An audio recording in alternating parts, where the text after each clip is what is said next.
Hi, I'm VJ Smith, and I'm going to go through the speedrun guide for Silverload and some of the tech behind it and why we do this stuff the way we do it. So let's get started.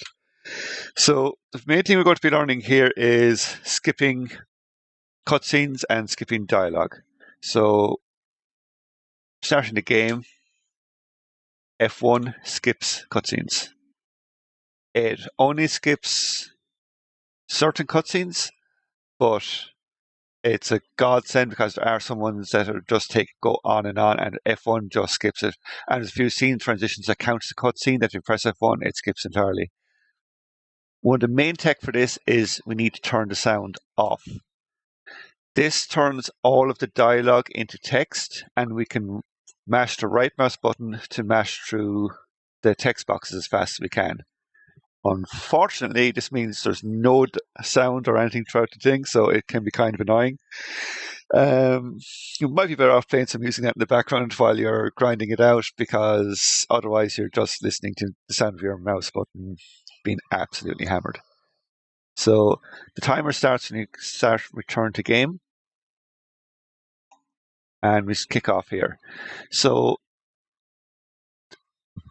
we immediately just go to the caravan, and while she's talking, you mash the right mouse button to skip to the dialogue, and the second you see the boot, you click on it to enter the caravan. And you're mashing the right mouse button here just to skip through all the dialogue.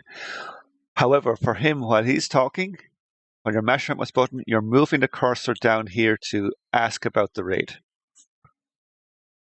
You can't see the cursor for most of this, so it's going to be kind of guesswork and one you're going to have to practice.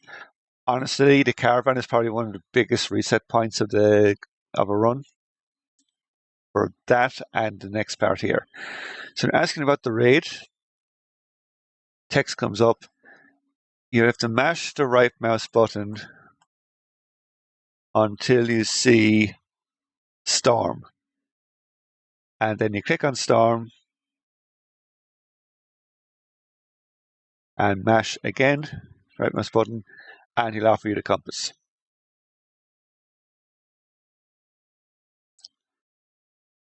So if you mess it up in any way, mash too fast, you have to go through the whole lot again. So you're mashing the right mouse button up until you see the word Storm, and then while the dialogue is going, you're mashing the right mouse button and moving the cursor down to the compass. So that by rights, the second he finishes talking and opens his hand, your cursor's already over the compass and you're putting it straight into your inventory. Now, inventory management is pretty important for this because it dictates how often you're going in and out. And going in and out of inventory takes time because there's no fast way to dump something in. It's not like press I to open up your inventory or press the right mouse button to dismiss. You have to put it into your inventory. So there's two categories of item we'll be dealing with. One is stuff you'll be taking back out and stuff that you'll never, ever be touching once it's in your inventory. The compass is an example of something you never, ever need to take back out.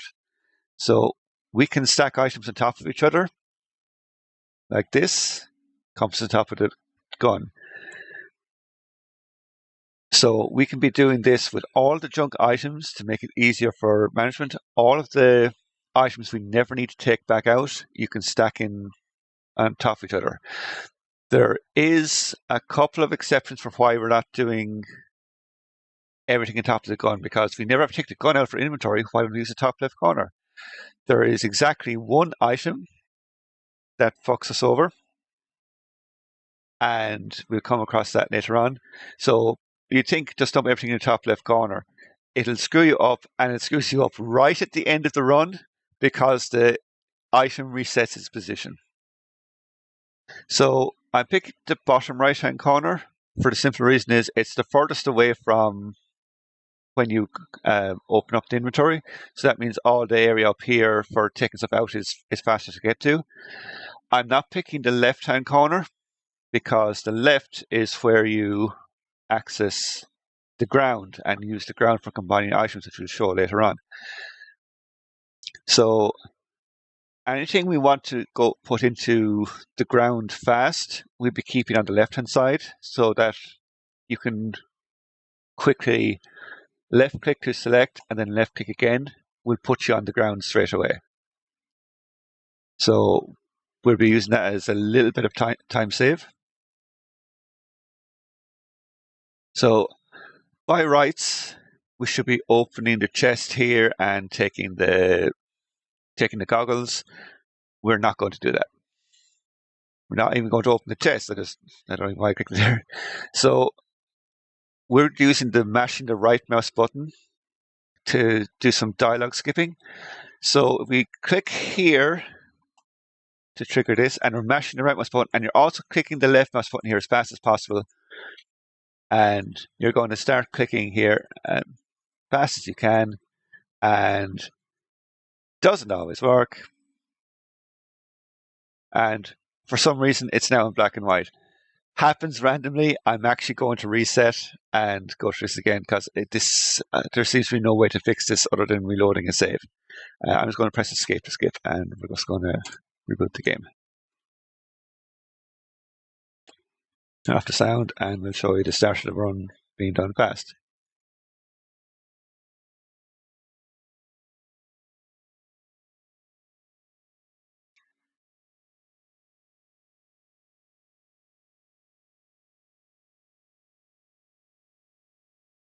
And that's what it looks like.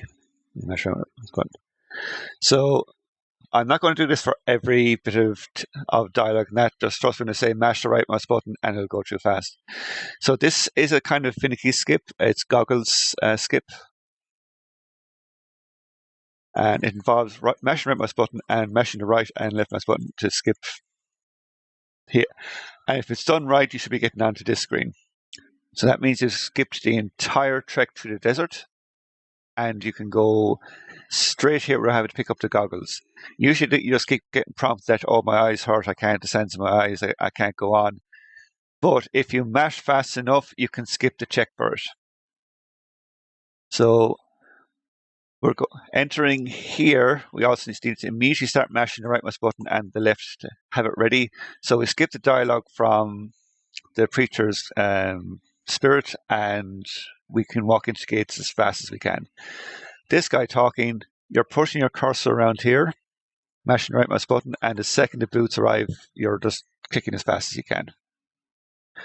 Now, unfortunately, this is not quite a cutscene, it's dialogue. So you're mashing the right mouse button here constantly until it's finished. It's an absolute pain, and it pads the crap out of the runtime and until you get back here. So your cursor should be in the center. You're clicking forward twice. One to enter the town and one to enter the hotel. And then you're coming back out. We're doing this for a very specific reason. On the town map, this unlocks the outside of the hotel as a fast travel hotspot. You cannot fast travel to this location until you have entered and exited the hotel once. So you're going in once and going out on the right-hand side. We now need to sleep until daybreak. So we do this by going into the stables. This is a massive time save because otherwise you need to go into the hotel, talk to the innkeeper, pay the innkeeper to sleep upstairs. You have to drop off your gun. You have to pick up the key behind the counter. You have to go all the way upstairs, pick up the chair, barricade the door, sleep in the bed, unbarricade the door, go back out. This skips all that. So you can just walk straight into the barn, grab the stick, and move it down here. It's a little bit finicky. Put it in inventory, turn around, pull the stick back out, and barricade the door. You turn around and then you sleep.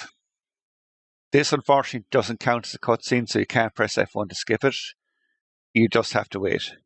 So now it is day 2, and here is the second kind of biggest skip in the game, and that is you can fast travel out of the barn, and that's why you go to the hotel in the first place.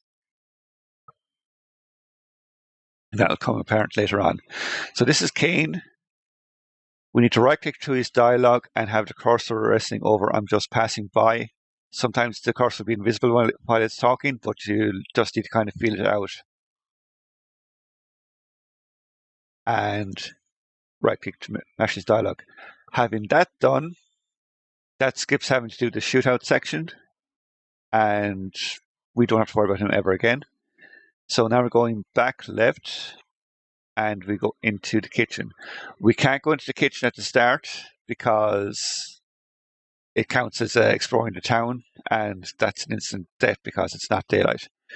You notice outside here, the barn door is still listed as being open. We can enter it, but if we turn around, it's still locked. This means whenever we need to sleep to progress it to the day, we can just walk straight into the barn and sleep on the straw. It's not given the option to do it now because it's daytime. And then you can just fast travel back out.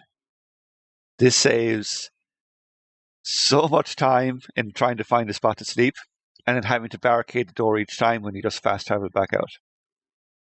So we go into the kitchen and there's two items we need here. One is the cleaver, and the second is the frying pan. We don't necessarily need to pick up the frying pan now, and we do come back to this location later on, but I usually grab it right about now. It doesn't really matter where you put the frying pan because this is the item I was talking about earlier on. Towards the end of the game, this will teleport up here, and it'll teleport in a random stack. So you can have 5 or 6 things up here in the top left corner. The frying pan doesn't always show up there. And as you can see, picking it back up can be annoying because the gun's hitbox is a pain in the ass. So just for demonstration, I'll leave the frying pan just here, just in a random location, and we'll see later on when it teleports. So we have the cleaver, which we definitely need now. And we're going back out. And the second we click on the archway here, we're mashing the right mouse button to get rid of the preacher's dialogue. Go into the store, and we mash the right mouse button to get rid of the store's dialogue. Now, because we stepped into the barn without paying for either the sleep in the barn or paying for a room in the hotel, we have enough money to do everything in the game without having to gamble to get more finances. This is a pretty decent time skip because it saves you having to go upstairs in the saloon, talk to Sheila, pick up the dice, go downstairs, talk to the gambler, wait for a round of betting to go through, and then come back here later on and buy the stuff. So we need to grab the rope. So you click on the rope and you mash right mouse button once because you don't want to skip the buy dialogue. Otherwise, if you click and mash it too fast, you get rid of it. So you're clicking the left mouse button and right mouse button as you're moving it up. You click on buy. The cursor will always spawn around here, and this is an issue I still have because you keep expecting the cursor to be up where you left it. It's not. It always spawns just around here. And then you just lift it up slightly to click on him. And then you can mash the right mouse button. And now the cursor jumps to where the rope is, which is very disorientating, and it'll take a few attempts to get the hang of it. Instinct is to move the cursor back down to grab the rope.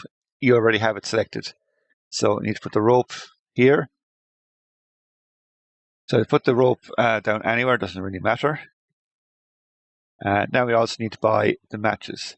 That's the same thing. Right mouse button once, select buy, notice where the coins are, and then you move up slightly to talk to him. And then you mash the right mouse button and it'll jump it over to the matchbox automatically, and you just dump the matchbox anywhere at all. These 3 items will be taken back out so we don't stack them on top of anything else. So then we come back out and immediately walk all the way down the street to the Undertaker, and you're mashing the right mouse button while moving the cursor down here. And every time you enter here, unfortunately, he does talk to you. So you're mashing him and bringing the cursor down here and ask for the picture to be taken. You right-click once and then select camera.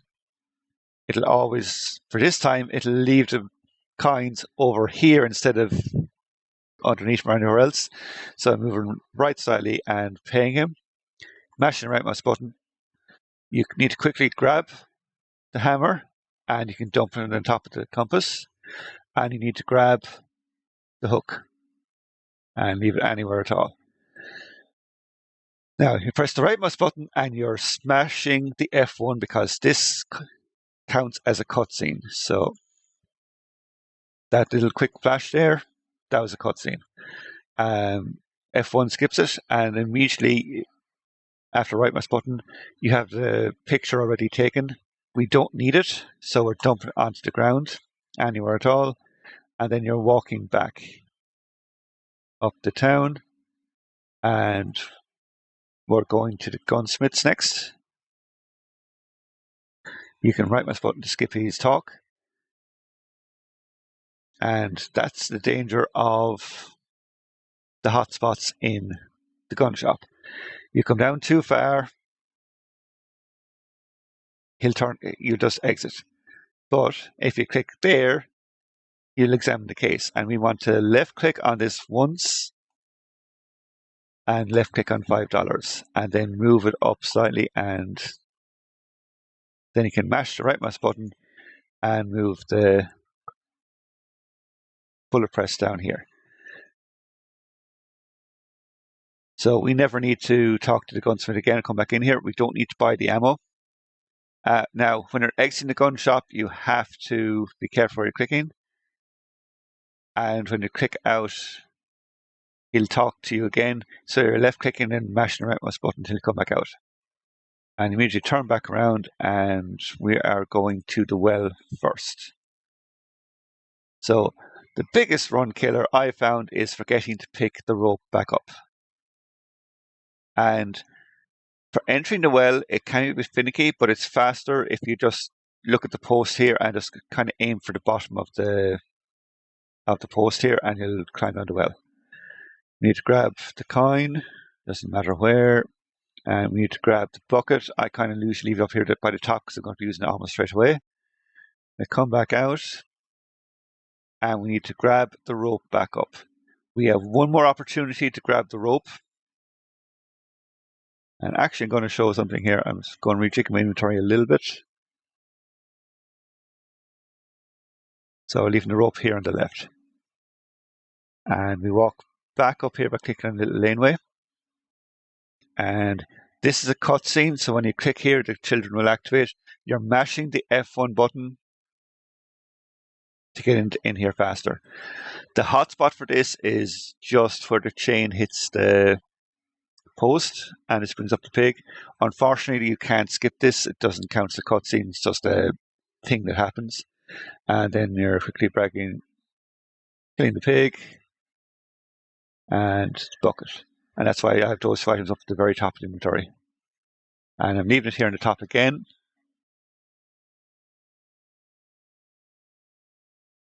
Last chance to grab the rope. So you're mashing around with this button to keep him from talking to you. Don't click on the tongs or anything else, you will die. You have to give him the bucket of blood.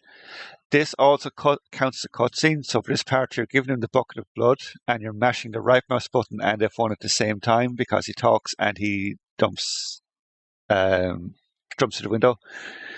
So we skip all that and then we grab the tongs.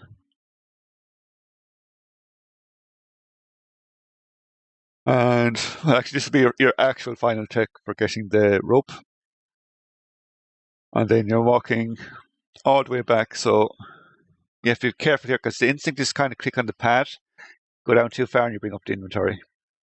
So we're going right, and then you're walking back here, and the saloon hotspot for entering is on the left-hand side of it. And you're mashing right mouse button because it's a conversation. We could do this first, but then you're carrying these two items around earlier, and it's kind of 50-50. There probably is a slightly more optimal path for, you could probably grab these first and then kind of fast travel back here, but I kind of leave these two till last, and we'll see why in a minute. So we come in here and we need to buy ale. So when he starts talking, you're mashing right mouse button until he stops talking, and your cursor should be just on the word ale. You mash right mouse button once to skip, and then up to pay, and then left slightly. It's finicky, and then you need to mash the right mouse button. You can kind of speed this up a bit. If you're mashing the right mouse button and moving your cursor to the bottom right corner, sometimes the jug will come down automatically, and other times your cursor does turn into the jug where it is. It's kind of finicky. But either way, we dump it here.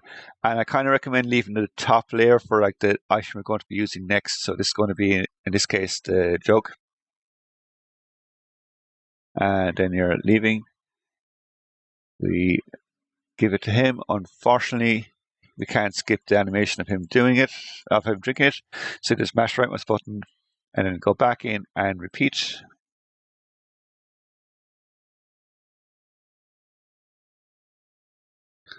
Sometimes this game can eat your inputs, and we come back out. And this one is kind of finicky. Personally, I keep making the mistake of take back a step and go to pull up my inventory. You can't do that. You have to come all the way out. And it's a shame you can't activate walking hotspots with inventory items out. You have to put it in inventory, walk, and then pull it back out. So you mash right mouse button for that. We're grabbing the crowbar, and we're grabbing the sledgehammer. The sledgehammer doesn't really matter too much if it's overlapping on something else. It's just as long as enough of it's lying out that you can grab it, that's the main thing. So if we've done everything right so far, when we take a step out of here, it should automatically transition to nighttime. Boom. It's now nighttime, and we can now enter the town hall. So the reason why I left the saloon to last is because we're now right next to the town hall. So this is one where you grab the crowbar, and as you're clicking here on the locks to open it, you're also mashing the right mouse button because he talks to himself while he's doing it. And when you're putting the cursor up here to walk, you're also mashing F1 because this is a cutscene. And you should only see like a frame of it. This is possibly the worst fucking room in the entire game for speedrunning. You have so much shit to do, and it's so finicky. So first off, we need to examine the clothes to grab the key. The key can go on top of the junk pile because we never need to take this one back out. Before you go behind the desk, you're moving the cursor to here where you can see the eye icon, and as you can see, it's kind of finicky. You just need to learn where to do it. And the second you see the red dot appear, you're fine, and walk behind the desk. So you're grabbing the spell, you're grabbing the key, and as you can see, the hotspot for it is really finicky. It's just one you have to learn to do fast. And you need to put it in an inventory. I have found if you try and do the very, very bottom right corner, the game will just flat out ignore it. You're better off kind of going somewhere about here, but halfway up the carpet, and then clicking, and then you should be able to go into the game and drop in an input. And then you grab the key back out, because unfortunately it's one of the few keys that you do need to take back out. Click once, click once, click once, and enter. So now we need to use the spell. This is a cutscene here, the transition, so we're mashing the F1 the whole time. And we're immediately grabbing sledgehammer. And we don't need sledgehammer anymore, so we just dump it on the ground. Because we've skipped the entirety of Sheila's storyline, we never need to pick this up, which is a temporary cure for werewolfism / vampirism / the game kind of is a bit hazy in what these creatures are. It's supposed to be werewolves, but then there's elements of vampirism in it. It's kind of all over the place. But we don't need to pick this up. And we need to come over here because we need to spell for the roof.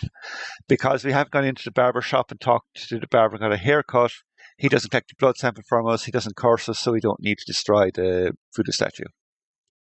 So the fastest way for doing this part is to grab the spell book, dump it anywhere. You don't leave the inventory here. You can actually fast travel straight back to the hotel because we need to sleep to make it day 3.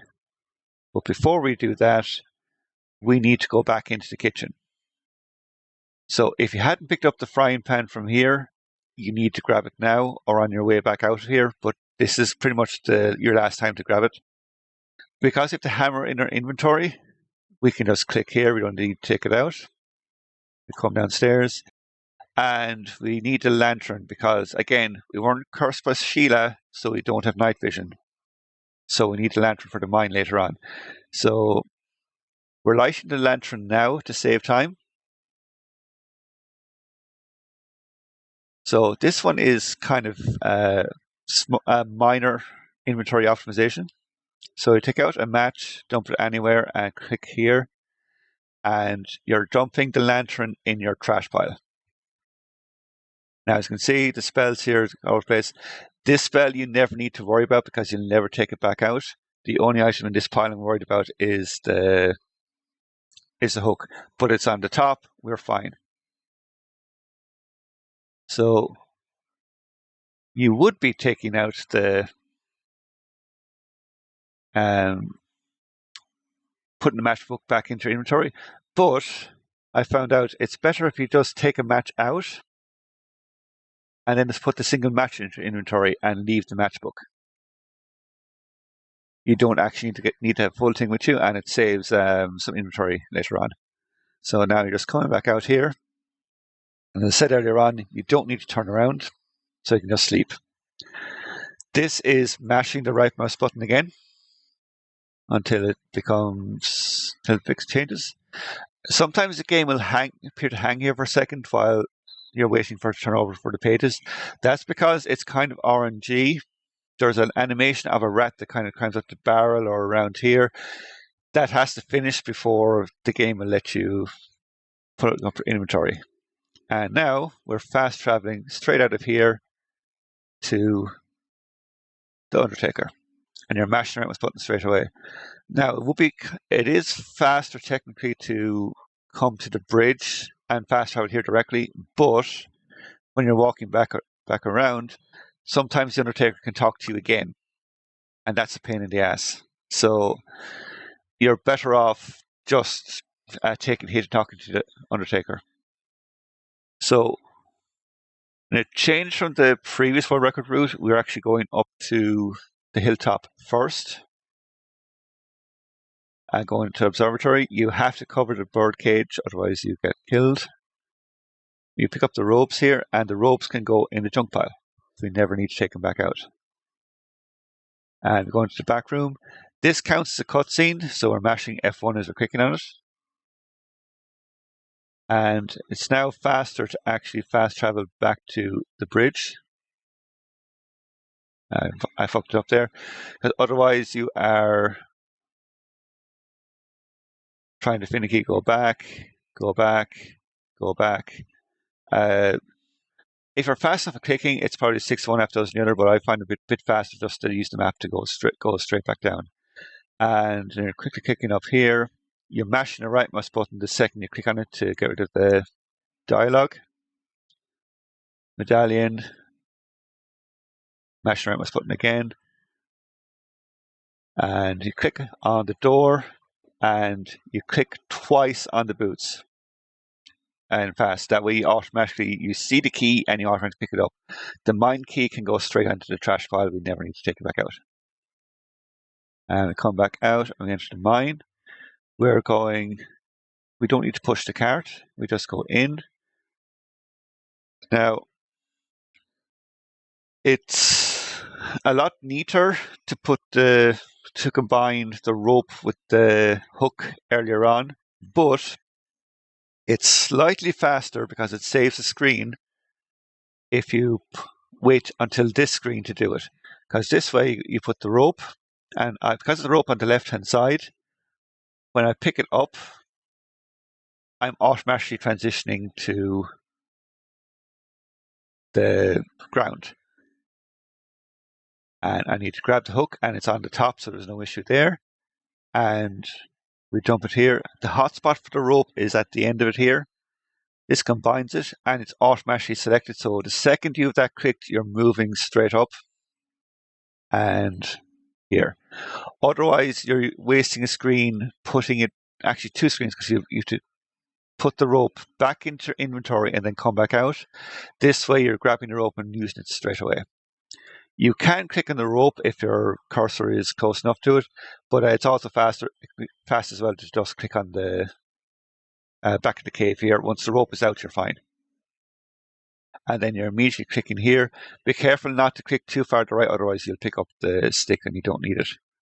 So this one, you need to be careful. You need to pick up the silver.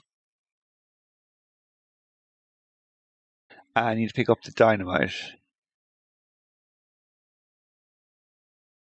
Game.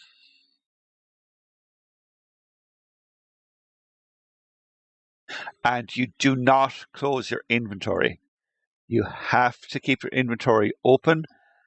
That way the map is fast travel is active. And we are skipping the entirety of the minecart dynamite section, walking all the way back out. All of that's skipped. And on top of this, the train is actually unlocked as a fast travel spot. After you look at the telescope, we thought before you had to come all the way back out of town, go to the train station, walk down the tracks, and then come to the train. No.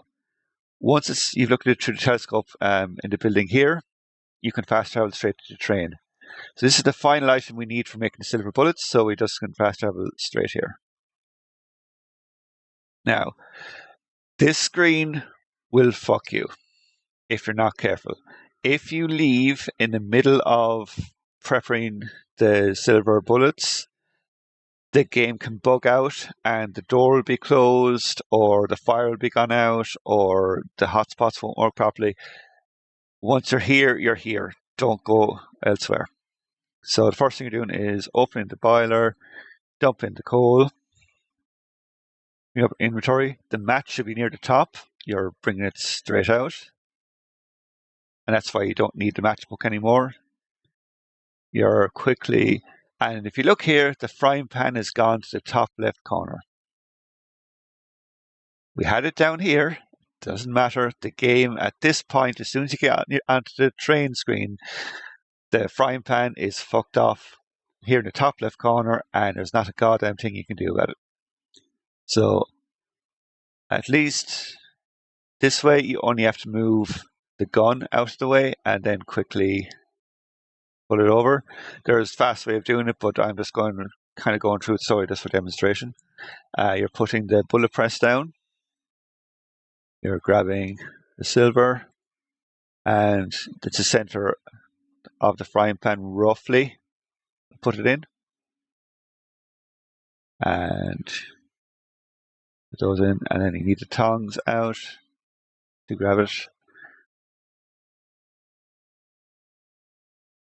And it's kind of annoying where it puts the silver bullets.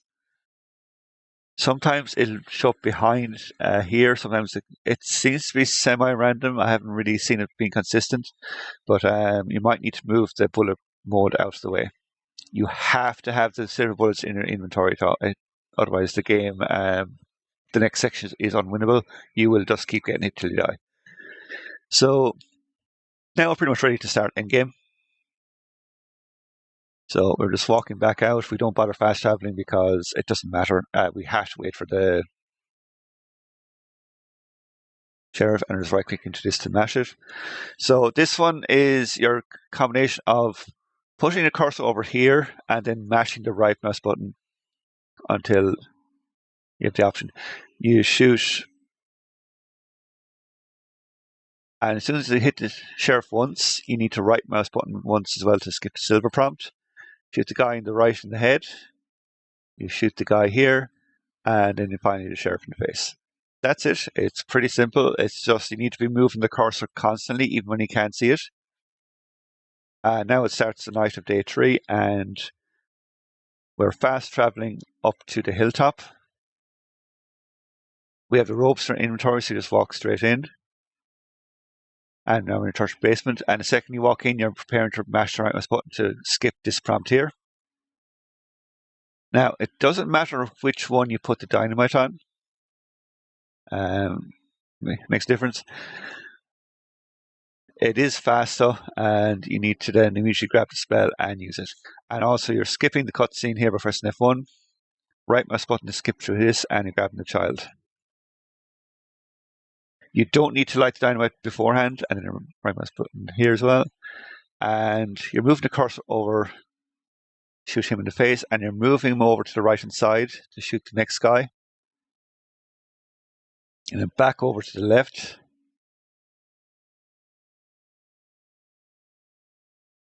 Back over to the right. You're having the cursor ready, and then you're moving towards the center for shooting him right in the face. And you shoot him 4 times, and that's it done.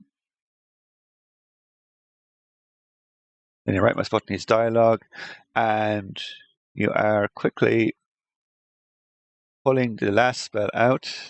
F1 as well to skip the cutscene.